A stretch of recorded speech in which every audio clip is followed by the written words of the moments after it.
저는 오늘 여러분과 함께 장수와 평강의 길이란 제목으로 은혜를 나누고자 합니다. 동서양을 막론하고 모든 세상에 사는 사람들은 그들의 마음의 소원이 한평생 병 없이 건강하며 장수하기를 바라고 또 마음의 평안을 가지고 살기를 원합니다. 아무리 이 세상에 오래 산다 해도 병이 들어서 한평생 고생하며 사는 것이 짐이 되어 산다면 그 사람의 삶이 무슨 행복이 있겠습니까? 또한 부귀영화 공명을 다 가지고 있다고 할지라도 그 마음속에 평안이 없어 불안과 공포에 전전긍긍하면서 산다면 그 사람의 일생의 삶이란 헛되게 사는 것이 되고 마는 것입니다. 그러면 어떻게 해야 건강하게 장수하며 마음의 평강이 충만해야 살 수 있을까요? 거기에 대한 길이 바로 오늘 읽은 잠언서 3장 1절로 10절에 기록되어 있습니다. 저는 이 길을 여러분과 함께 모색해 보고자 하는 것입니다. 첫째로 우리가 건강하고 장수하며 마음의 평안을 갖고 살기 위해서는 올바른 대인관계가 이루어져야 된다는 것입니다. 우리 인생을 사는 사람들은 인간 세계를 아무리 싫어해서 떠나고자 해도 실제 인간을 떠나서는 살 수가 없는 것입니다. 우리는 어찌할 수 없이 부모와 형제와 처자와 친구들과 이웃과 세계 속에 어울려 살아야만 되는 것입니다.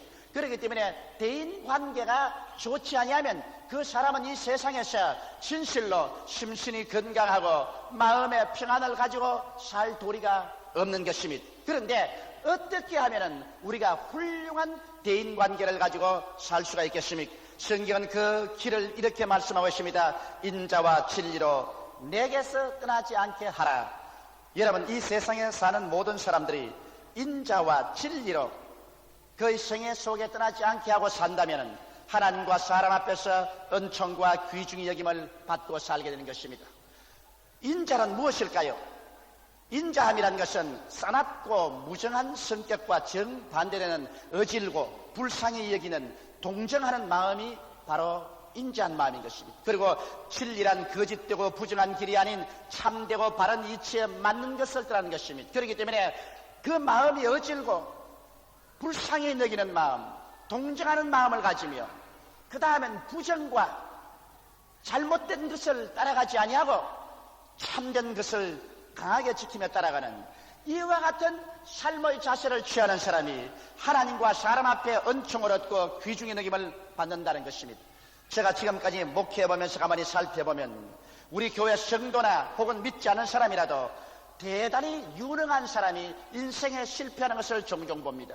상당히 교육도 많이 받고 머리가 비상하게 좋고 행정수완과 능력이 대단한 사람인데도 불구하고 사람들에게 소외당하고 질시당하며 친구도 그를 회피하는 사람들이 있습니다. 이런 사람들은 진리는 칼날 같습니다.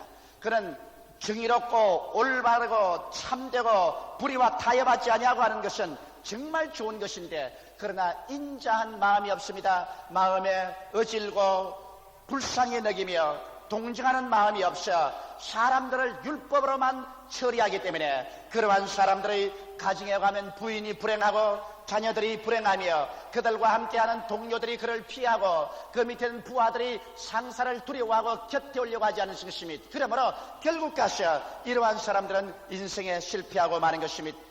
여러분, 우리 마음속에 인자를 가지고 진리를 행하면서 사는 것은 쉽게 말하면 부모가 자식을 대하는 것을 비유로 해서 보면 알 수가 있는 것입니다. 어떤 부모도 자기 자식을 바라볼 때 마음 깊은 곳에 인자함을 가지고서 바라봅니다. 마음에 어진 마음과 불쌍히 여기는 마음과 동정하는 마음으로 자기 자식을 바라보게 되는 것입니다. 그래서 자식이 만일 거짓과 부정을 한다면 그것은 용납하지 않습니다. 언제나 진리에 서기를 원합니다. 그러나 자식을 징계하고 꾸짖고 때릴지라도 그 마음 가운데 인자함을 가지고서 꾸짖고 때리지 몹쓸 사나운 마음을 가지고서 죽으라고 경계하고 때리는 법은 없는 것입니다. 제가 얼마 전에 머리를 깎은 아버지의 정이라는 그러한 신문 기사를 읽어본 적이 있습니다. 아버지가 그 아들을 보니까 고등학교 2학년 다니는 아들인데 좀 행동이 수상하단 말입니다.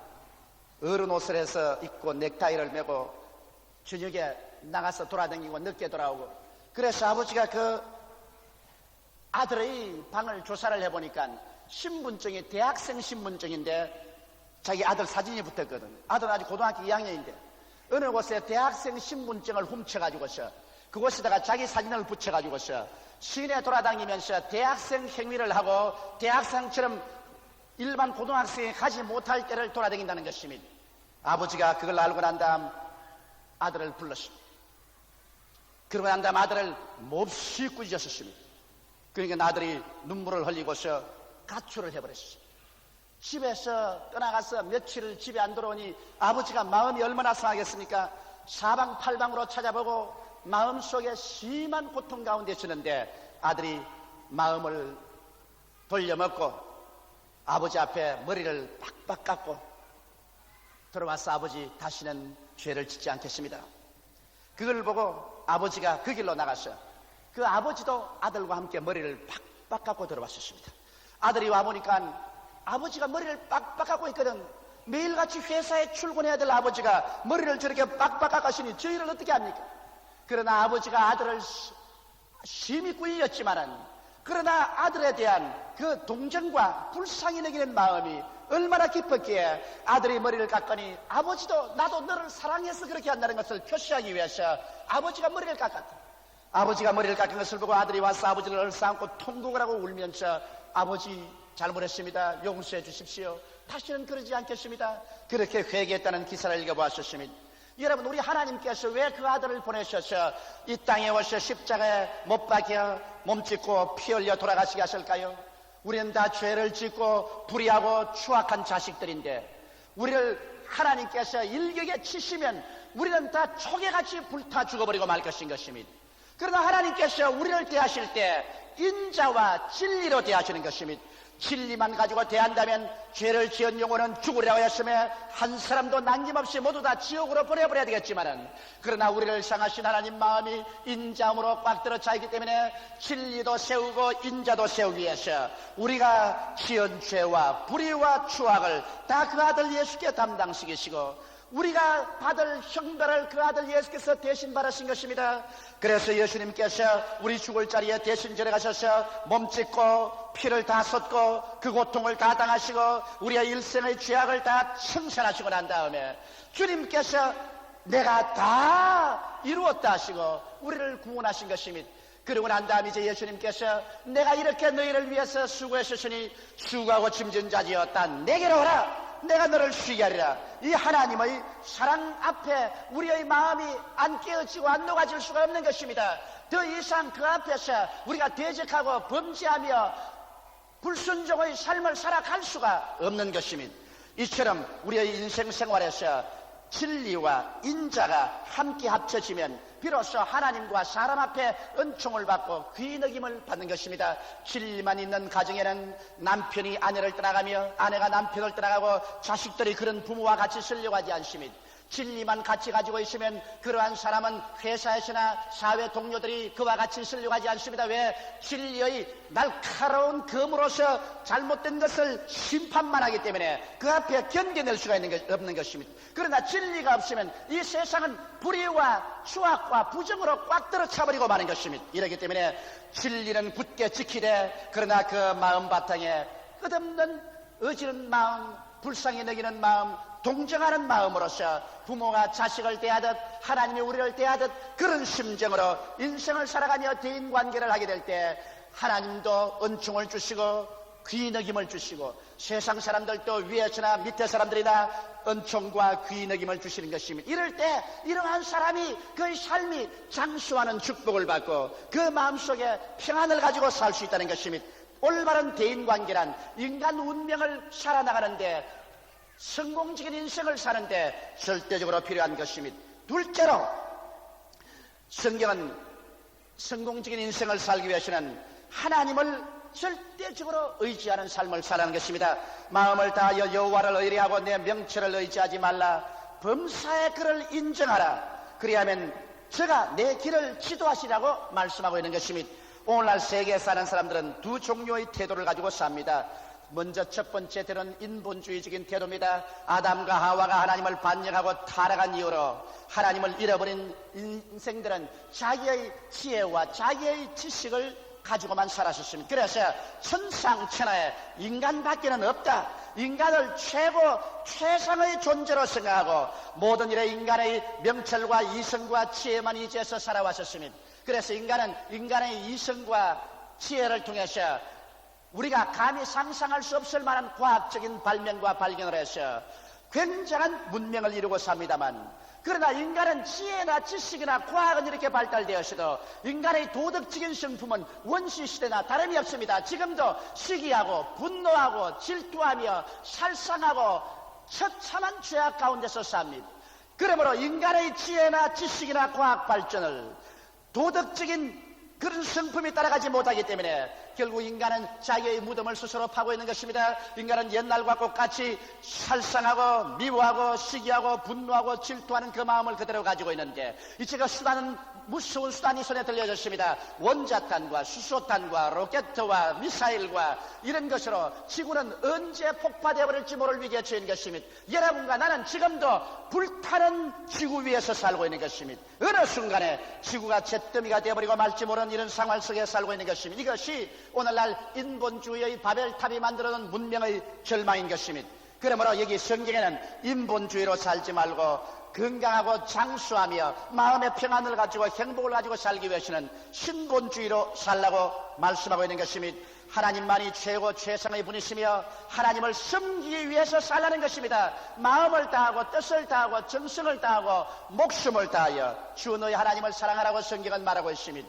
전지하시고 전능하시고 무소부지하신 이 하나님께 내가 의지하고 사는 것은 마음에 끝없는 평안을 얻을 수가 있는 것입니다. 하나님을 의뢰하는 태도는 믿음과 순종입니다. 하나님을 믿고 의지하고 살면은 눈에 아무 전가 안 보이고 귀에는 아무 소리 안 들리고 내 앞길이 칠흑같이 어두워도 하나님께서 알파여 오메가 되시고 처음과 나중이 되시며 천지를 손에 쥐고 계시니 우리 하나님께서 가장 좋게 돌봐 주실 것이라는 확신을 가질 수가 있는 것입니다. 그 아들을 아끼지 않고 우리에게 주시니까 그 아들과 함께 무엇을 선물로 주지 아니하시겠느냐고 성경은 말하고 있는 것입니다. 하나님이 여러분을 끝없이 사랑하기 때문에 여러분은 하나님을 끝없이 신뢰할 수가 있고 하나님께 내가 맡겨버릴 수가 있는 것입니다. 하나님께 내가 맡기고 살 때 마음속에 평안을 가지고 살 수 있습니다. 그리고 성경에는 범사에 적극적으로 하나님께 부탁하라고 말합니다. 여러분, 우리는 큰 일은 하나님께 부탁하지만은 적은 일은 하나님께 죄송스럽다고 부탁을 하지 않습니다. 그러나 크고 적은 일에 머리카락만한 일이라도 다 하나님께 내가 맡기고 그를 인정하면 주님께서 우리를 돌보시고 인도해 주겠다고 약속을 해 주신 것입니다. 여러분, 정말 하나님께 감사한 것은 적고 보잘것없는 것이라도 우리 하나님께 의지하고 기도하면 하나님이 응답해 주신다는 것입니다. 나는 어제 저녁에 우리 셋째 놈이 열이 펄펄 나면서 아버지 머리가 아파 하면서 자기 방에 들어가서 늘어져 있습니다. 날은 더운데 열이 펄펄 나고 늘어져 있습니다. 그래서 내 마음이 대단히 언짢고 안 되었습니다. 그래서 나는 그 아이 옆에 가서 꿇어 앉아서 기도를 하다가 안 되겠습니다. 내 방에 갖다 옮겨놓고 난 다음에 내가 기도실에 들어가서 하나님께 한 시간을 내 아들을 위해서 기도하리라 작정하고 엎드렸는데 아무리 기도할래도 이 성제 위한 기도는 안 나오고 자꾸 우리 교회 위한 기도만 나옵니다. 성제 위해서 기도하려고 하면 그만 우리 교회 장로님들 위해서 기도하고 권사님, 그러고 우리 조장구역장, 구구역장, 아동구역장, 우리 모든 성도들 위해서 자꾸 기도가 나옵니다. 그래서 요분 요거 기도하고는 성제 위해서 기도하리라 하는데 또 고차리가 오면 또 우리 다른 교인들 위해서 기도 나오고 1시간 내내 기도하면서 성제 위한 기도는 한마디도 못했어요. 그런데 1시간 기도를 하고 나니까 내 마음속에 평화가 강물같이 넘칩니다. 어찌나 마음이 평안하고 확신이 들어오는지. 그 다음 성제회 기도하려고 하니까 하나님께서 안 해도 된다. 왜냐하면 내가 벌써 들었다. 주라 그리하면 돌려줄 것이니 곧 후회되어 눌러 흔들어 넘치게 해서 안겨주려 했는데 너가 성도들 위해서 기도했으니 너 속마음을 내가 미리 다 알고 응답했으니까 가보라 그랬어. 일어나서 자는 애를 와서 만져보니까 열이 싹 씻고 깨끗이 나와버렸습니다. 그래서 지극히 적은 일이라도 하나님께 부탁하면 하나님께서 들어주시기 때문에 얼마나 감사한지 말로 다 할 수가 없습니다. 여러분, 우리는 우리의 한 발자국 앞길도 내다보지 못하고 살지만은, 그러나 우리가 여호와께 범사에 내 맡기고 그를 인지하면 주께서 우리 길을 지도해 주시는 것입니다. 어떤 때는 꿈으로, 환상으로, 음성으로, 깨달음으로도 인도하지만은 대개는 그런 것이 없습니다. 그저 내가 주께 맡겨놓으면 주님께서 내게 와서 혹은 환경을 통해서, 사람을 통해서 인도를 해주시는데, 그 당시에는 하나님의 인도인 줄 전혀 깨닫지 못하나 세월이 지나고 돌아보면, 야, 하나님이 인도하셨구나, 하나님이 이끄셨구나. 언제나 돌아보면 하나님이 이끄신 줄 알지만은 그 당시에는 하나님이 이끄신 것이 눈에 드러나지 않습니다. 그러나 여하간 여러분과 나의 일생을 주님께 맡기고 범사의 그리스도 이름으로 기도하고 내어 맡기십시오. 좋을 때도 맡기고, 슬플 때도 맡기고, 답답할 때도 맡기고, 억울할 때도 맡기십시오. 맡겨놓으면 주님께서 맡아서 모든 것이 합동하여 유익이 되도록 인도하여 주시는 것입니다. 이와 같이 전적으로 하나님께 의지하고 사는 삶을 살게 될 때 여러분은 건강하고 장수하며 마음의 평안과 행복을 가지고 살 수 있는 것입니다. 셋째로, 여러분은 스스로 지혜롭게 여기지 말고 살아야 되는 것입니다. 말씀을 쫓아 윤리와 도덕적인 삶을 살아야 되는 것입니다. 우리가 예수 믿는 신앙생활을 하면서 신앙생활에 합당한 윤리와 도덕적인 생활이 따라오지 않는다면 그 신앙은 죽은 신앙입니다. 열매 없는 나무가 죽은 나무와 같이 행위가 없는 신앙은 그 죽은 신앙인 것입니다. 그렇기 때문에 오늘날 우리 기독교 신앙이 아무리 입술로 주여 주여 한다고 할지라도 그 주여 주여 하는 데 따라서 빛과 소금이 되는 윤리와 도덕적인 행실이 반드시 따라야만 되는 것입니다. 물론 여러분과 내가 구원을 받는 것은 윤리와 도덕적인 행위를 해서 구원을 받지는 않습니다. 여러분과 내가 구원받는 것은 예수 그리스도의 십자가에 못 박여서 피 흘린 그 절대적인 가치를 통해서 예수님이 다 이루어 놓았기 때문에 하나도 보태거나 뺄 수가 없습니다. 그리스도의 은혜로 구원을 받았지만은, 그러나 구원받은 사람은 하나님의 계명을 지키며 주의 뜻을 쫓아 살아야 될 의무와 책임이 있는 것입니다. 그러므로 여기에 성경은 말하기를 스스로 지혜롭게 여기지 말라. 인간의 지혜로서 이것저것 판단하지 말고 하나님 그 발 앞에 엎드려서 하나님의 지혜를 얻어서 살아야 되는 것입니다. 누구든지 지혜가 부족하거든 꾸짖지 아니하시고 후히 주시는 하나님께 구하라. 그리하면 주시리라고 말씀하고 있는 것입니다. 인간의 지혜는 스스로 교만하게 되기 쉽습니다. 인간의 교만은 패망의 선봉이요 교만한 마음은 넘어짐의 앞잡입니다만, 하나님께 지혜를 구해서 살게 되면 오늘날 또 하나님께서 여러분과 나에게 비상한 지혜를 주셔서 인도해 주십니다. 그러므로 스스로 지혜롭게 생각하지 말고 여호와를 경외하는 것을 늘 마음 중심에 삼고 살아야 됩니다. 하나님을 경외하는 것은 어떻게 할까요? 입술로 경외한다고 하면서 행동으로 불의하고 부정한 생활을 한다면 하나님을 짓밟는 것입니다. 하나님은 의롭고 거룩하기 때문에 하나님을 경외하는 사람은 하나님처럼 의롭고 거룩한 삶을 살려고 애를 써야 되는 것입니다. 내 앞에 다른 신을 두지 말라. 우상에 절하지 말라.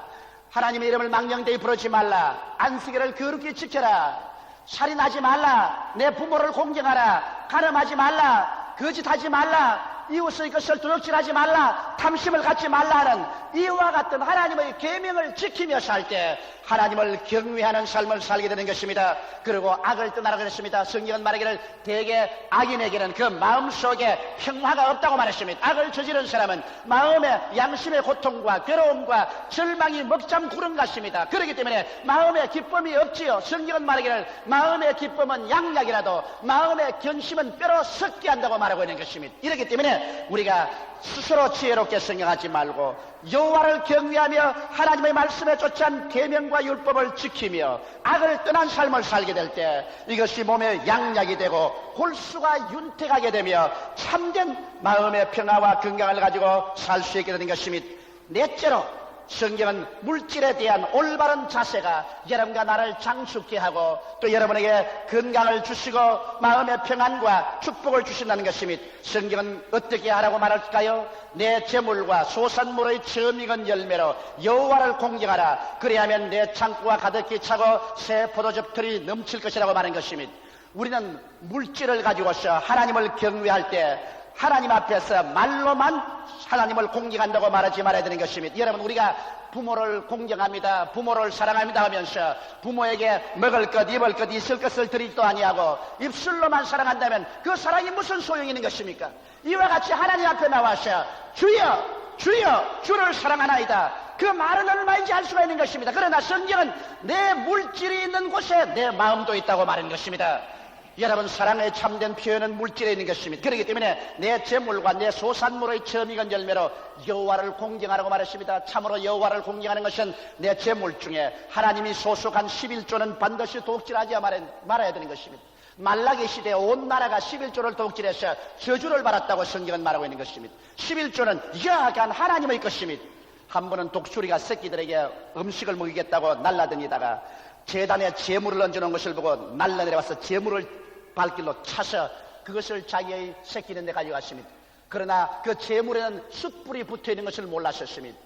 그 독수리 어미가 독수리 새끼에게 재물된 것을 먹이겠다고 자기의 둥우리에 갖다 놓으니 숯불이 그 재물에 붙어 있어서 그 부드러운 둥우리가 일시에 타버리고 새끼들이 모두 다 튀김이 되고 마는 것입니다. 한 마리도 먹이지 못하고 다 죽였었습니다. 오늘날도 여러분, 11조는 하나님께 드린 재물입니다. 거기에는 하나님의 불이 붙어 있습니다. 만일 우리의 생활 중에서 11조를 도둑질하면 거기에는 하나님의 재물이기 때문에 하나님의 심판의 불이 타고 있는 것입니다.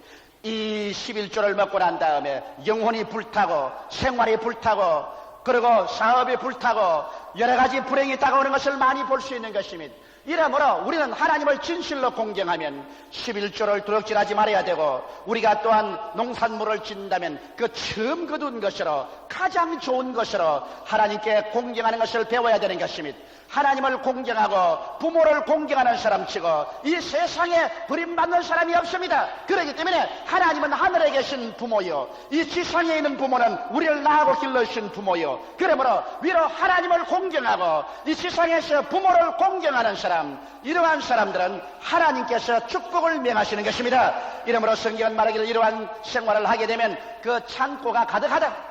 11조를 드리고 하나님을 물질로 공경하는 사람에게 하나님께서 창고에 가득하게 해주심으로 무엇을 먹을까, 무엇을 입을까, 무엇을 마실까 염려하지 아니하고 남에게 도와달라고 손을 내밀지 아니하고 남에게 나누어 주면서 살게 되는 것입니다. 주는 자가 받는 자보다 복이 있다고 성경은 말하고 있는 것입니다.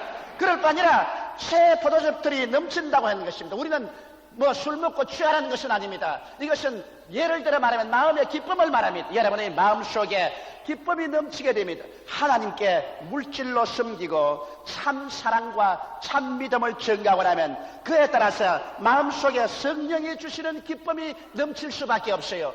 저는 주님께 11조를 드리고 물질을 드릴 때 얼마나 마음이 기쁜지 몰라요. 그것은 세상에서 생각할 수 없는 마음의 즐거움이 넘칩니다. 왜 그러냐면 내가 하나님을 사랑한다는 것을 진실이 증명했고, 또 내가 하나님을 믿는다는 것을, 하나님을 공경한다는 것을 참으로 표현했기 때문에 하나님의 은총과 축복이 나를 따르기 때문에 마음속에 기뻐지는 것입니다. 이와 같은 여러분, 성경이 가르치는 4가지 법칙을 여러분의 마음에 새기고 여러분께서 항상 이것을 목에 걸고 생활하면 하나님께서 여러분에게 축복을 주시겠다고 약속하시겠습니다. 이것이 하나님의 법이니 여러분께서 잊지 말고 중심으로 지키십시오. 이 세상에 사는 사람치고 누구 하나 장수하기를 원치 않은 사람이 있겠으며 누구 하나 마음의 평안을 가지고 행복을 가지고 살기를 원치 않은 사람이 있겠습니까? 거기에 대한 하나님의 해답이 오늘 이 성경 말씀에 분명하게 제시되어 있는 것입니다. 그 첫째가 여러분 마음속에 인자함을 가지고 진리를 가지고서 대인관계를 가지라고 말씀합니다. 둘째가 여호와를 의뢰하고 인간의 지혜를 의지하지 말라는 것입니다. 범사의 하나님을 인정하면 하나님께서 모든 일에 인도하시고 돌봐 주시겠다고 하신 것입니다. 셋째로는 자기 교만하지 말고 자기 지혜에 의지하지 말고, 그리고 하나님을 경외하며 윤리와 도덕을 지키고 악을 떠나면은 마음속에 평안을 가지고 축복 속에 살고 있다고 말하셨습니다. 넷째가 재물과 소산물의 적은 익은 열매로 여호와를 공경해서 11조와 헌물을 도둑질하지 않고 주를 경외하면 주님께서 같이 하여 주셔서 창고가 차고 마음속 포도즙들에 기쁨의 포도즙이 넘치게 하여 주겠다고 약속하고 계신 것입니다. 여러분께서 이 4가지 법칙을 사용하심으로 말미암아 이 험하고 소용돌이지는 세계 속에서 하나님의 위대한 축복을 보장받고 살게 되시기를 주님 이름으로 축원합니다. 저 하늘이 무너지고 이 땅이 꺼져도 이 말씀은 그대로 이루어지고 말 것입니다. 다 같이 고개시켜 기도드리겠습니다. 살아계신 우리 하나님 아버지요, 하나님은 천지와 만물을 지으셨으니 하늘 보좌에 앉으셔서 만물을 다스리고 계시니 우리 아버지여, 건강하여 장수하며 마음속에 큰 평안을 가지고 살 수 있는 길을 우리에게 보여주시고, 내 아들아, 이 하나님의 법을 잊지 말고 이것을 지키라고 말씀하고 계시옵니다. 하나님 아버지여, 오늘 제가 간절히 기도하오니 우리 성도들이 바로 장수와 평강의 길인 이 하나님의 진리의 말씀을 받아들여서 진실로 이 땅에 살면서 건강하고 장수하며 마음의 평안을 가지고 행복하게 살며 하나님의 영광을 전도하다가 주님 오시는 날 주 앞에 설 수 있게 되게 하여 주시옵소서. 입술로만 주여 주여 하지 말고 오늘 하나님이 가르친 이 교훈을 마음 바탕에 새겨서 지킬 수 있게 도와주시옵소서. 예수님 이름 받들어 기도하옵나이다. 아멘. 잠시 동안 고개 숙이시기 바랍니다. 우리 주 예수님께서는 진리대로 우리를 심판하셨으면 우리는 다 죽었습니다. 죄의 값은 사망입니다. 죄를 지은 영혼은 죽으리라. 불이 넘실거리는 지옥으로 다 떨어지고 말 것입니다. 그러나 주님은 진리만 가지고 우리를 심판하지 않으시고 끝없는 인자를 가지고 계심으로 진리를 이루기 위해서 우리 대신 인간이 되어 오셔서 십자가를 걸러주셨습니다. 여러분의 죄, 나의 죄, 여러분의 저주, 나의 저주, 여러분의 절망, 나의 절망, 여러분의 죽음, 나의 죽음, 여러분의 지옥, 나의 지옥을 예수님이 대신 짊어지고 십자가에 못 박여 고통 중에 청산하셨습니다. 이젠 주님 안에 들어오면 주님 인자와 자비가 있고 그 속에 진리가 있습니다. 우리는 주의 인자와 자비를 통해서 용서받고 구원을 받으며 성령을 받아 주의 진리를 따라 살 수가 있는 것입니다. 아직까지 예수를 믿지 않은 사람은 이 세상에 인본주의로 살고 천국도 없고 하나님도 없으며 오직 절망과 죽음과 지옥밖에 없습니다. 오늘 이 시간에 예수께로 나오십시오. 하나님이 두 손을 활짝 내밀고 여러분을 찾고 있는 것입니다. 나는 아직 예수를 믿지 않습니다. 믿다가 타락했으나 하나님께로 나오고 계시니 나를 위해서 기도해 주십시오 하시는 분은 대강당에서 안디옥, 베들레헴, 바울, 가나안, 센타 일정홀, 베레스다, 베드로, 야고보, 요한에서 일어나시기 바랍니다. 일어나셔 오늘 예수 그리스도를 구주로 모시십시오. 하나님의 성령께서 여러분의 마음에 놓고 하시면 그때가 여러분의 기회입니다. 다른 사람 볼 필요도 없고 내일로 미루어서도 안 됩니다. 보라, 지금이 은혜 받을 만할 때요, 지금이 구원의 날입니다. 하나님 앞에 단호하게 일어나십시오. 성령이 말씀하실 때 그때가 기회입니다. 마귀는 일어나지 말라고 말합니다. 하나님의 성령은 일어나서 결정을 내리라고 말합니다. 하나님의 성령의 음성을 듣고 이 인자와 이 진리를 받아들이십시오. 그렇지 않고는 여러분과 내가 인생에 참으로 건강하고 행복을 가지고 천국까지 들어갈 길은 없는 것입니다. 일어나신 여러분은 이 기도를 따라해 주십시오. 이 기도를 통해서 여러분은 오늘 구원을 받게 되십니다. 살아계신 하나님, 저는 죄인입니다. 어디에서 와서 왜 살며 어디로 가는지 알지 못하고 방황하며 지냈습니다. 오늘 하나님의 부르심을 받고 믿음으로 일어났습니다. 예수님의 십자가 보혈로 저를 씻어 주시옵소서. 저를 위하여 죽으시고 저를 위하여 부활하신 예수님을 제 구주로 모셔드립니다. 지금부터 영원토록 주님과 함께 살겠습니다. 하나님은 내 아버지가 되셨습니다. 예수님은 내 구주가 되셨습니다. 저는 하나님의 자녀가 되었습니다. 저를 구원해 주시니 감사합니다. 예수님 이름으로 기도드립니다. 아멘.